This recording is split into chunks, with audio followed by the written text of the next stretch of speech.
This work proposes LaRender, a training-free occlusion control method in image generation. This work was accepted as an oral presentation and award candidate at ICCV 2025 and received 4 marks during the review stage. Before I start, I would like to mention an old work, which is my oral work at CVPR in 2020. Given an input image, it performs still occlusion, which detects occlusion relationships among objects and completes their invisible parts, so that the occlusion relationship among objects can be changed at will. The de-occlusion process is to decompose an image to an ordering graph, where the nodes represent objects and the edges represent occlusion relationships. So can we do the reverse and generate images based on occlusion relationships? Text-to-image models are now very powerful, but we find that they have poor control over occlusion relationships. As shown in the figure, if we want to generate an image containing a branch occluding a cat and a dog, neither SDXL nor FLux can solve this problem. Until we try the latest nano banana, we find that it will succeed.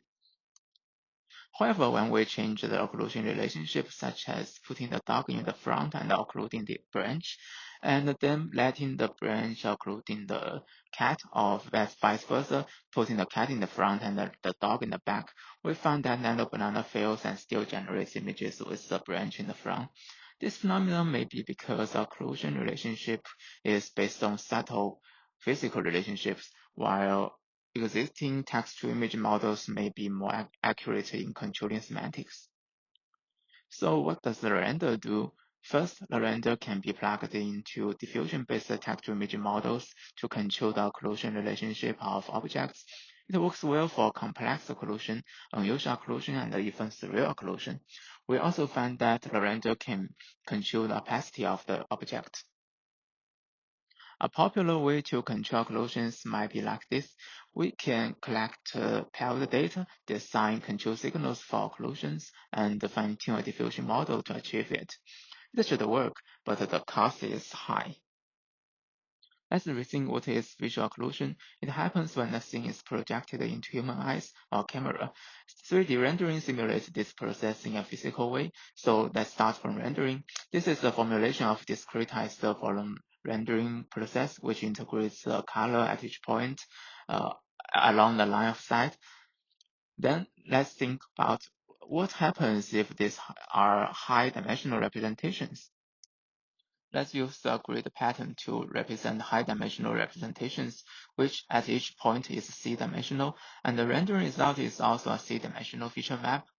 But 3D representations are more difficult to obtain than 2D ones, and since we only want to generate 2D images, we don't need to use very accurate 3D representations. Let's simplify them. Now, during rendering, we are using 2D hidden states from image-based models, such as a text-to-image diffusion model. Then the point is, we preserve the 3D layouts and the shape of the cross-sections. In order to represent the cross-sectional shape, the object mask is introduced and multiplied with the original representation. In this way, we can know whether a line of sight hits the object. However, how to determine the distances to the camera and the FOV of the camera? The answer is orthographic camera. With the orthographic camera, all sight lines are parallel, so we can ignore the FOV and the distance between objects. Now we created the foundation of latent rendering. Now let's formally talk about the entire latent rendering framework.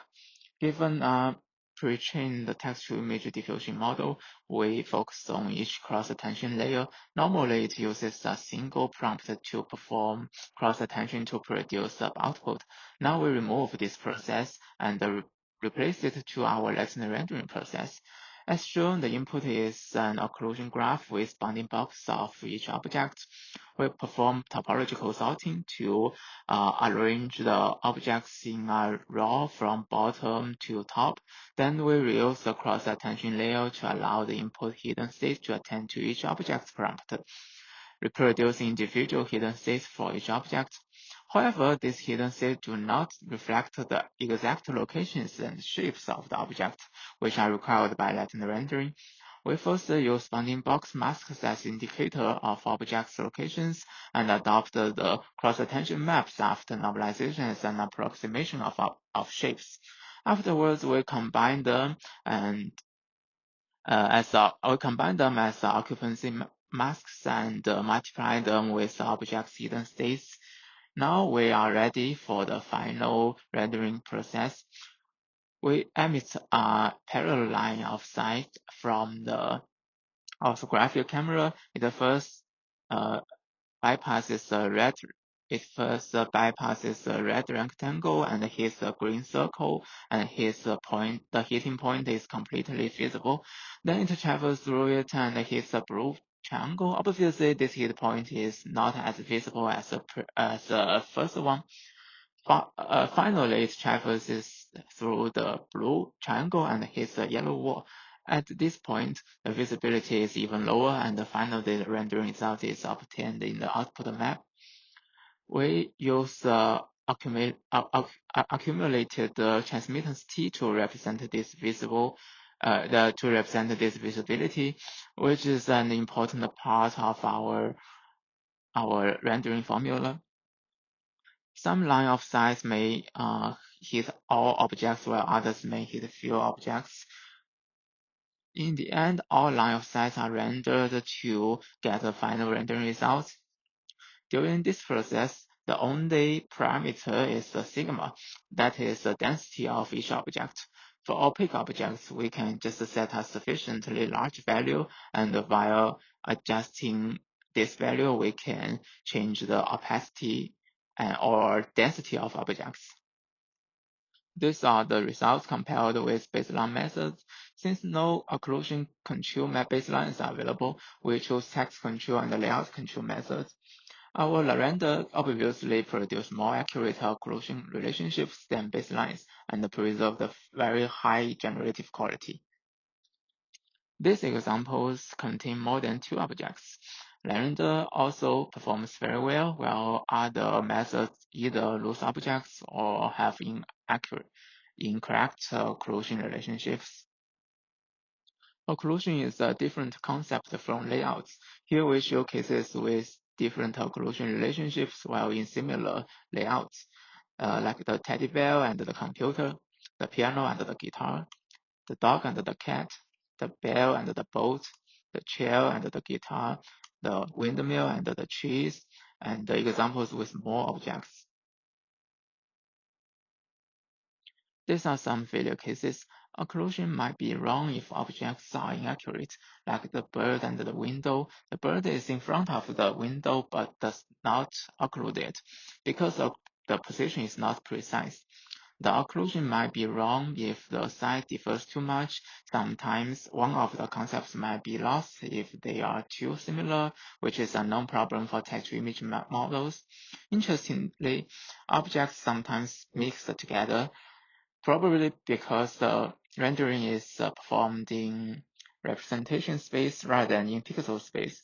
Then in these cases, the diffusion model's prior tends to decode mixed results rather than let them occlude each other. As aforementioned, LaRender allows semi-transparency, so we can control the opacity of each object. We use alpha in place of sigma here for convenience. Like in this case, we can control the reflection strength on the lake and the fog density in the forest.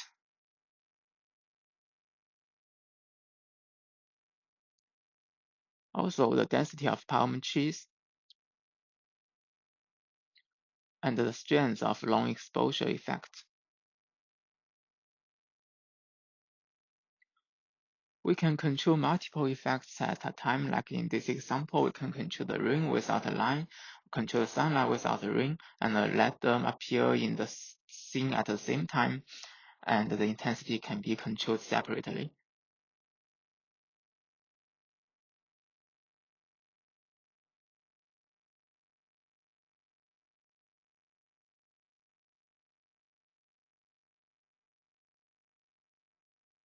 I would also like to provide some hints for follow-up works.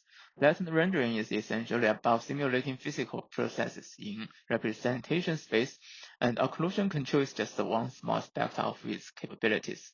In fact, we can use it to perform a wide range of physics-based controls, such as camera pose, orientation, FOV, object distance, that is, depth, and a range of lighting conditions like position, direction, intensity, color of light sources, and lighting effects like ambient, shadow, and reflection. Besides, for occlusion control, is it applicable to personalized image generation, image editing, or video generation and editing? The answer is open and needs further exploration. To summarize, LaRender provides training-free control over object occlusions and effect opacity in image generation. Thank you for watching. Welcome to follow our work, and the code has been open sourced.